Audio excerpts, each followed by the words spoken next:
আমার কি হবে আমি জানি না, আল্লাহ আমারে বাঁচাও। প্রতিটি নবী বলবেন নফসি নফসি, আল্লাহ তুমি আমারে বাঁচাও, আমার বাঁচাও। বিশ্বনবী মাথা তুলবেন, তুলে বলবেন রব্বি হাবলি উম্মতি, আল্লাহ তুমি আমার গুনাহগার উম্মতকে বাঁচাও।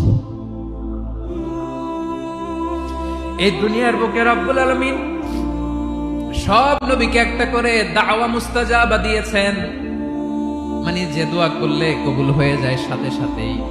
দাও বিহা, দুনিয়ার সব নবীরা ওই দোয়াটা দুনিয়ায় করে ফেলেছে। সব নবীকে আল্লাহ একটা করে দোয়া দিয়েছে, নবী দোয়া করলেই কবুল। সব নবীরা ওই দোয়া করে ফেলেছে দুনিয়াতে। বিশ্বনবী বলেন আমি করি নাই। ওয়া ইন্নী আখতাবিউ দাওয়াতি শাফাআতান লি উম্মতি ইয়াউমাল কিয়ামাহ, আমার ওই স্পেশাল দোয়াটা আমি দুনিয়ার বুকে কঠিন বিপদে পড়েও কোনোদিন করি নাই। আমি আমার স্পেশাল দোয়াটা কিয়ামতের দিন আমার গুনাহগার উম্মতকে সুপারিশের জন্য রেখে দিয়েছি।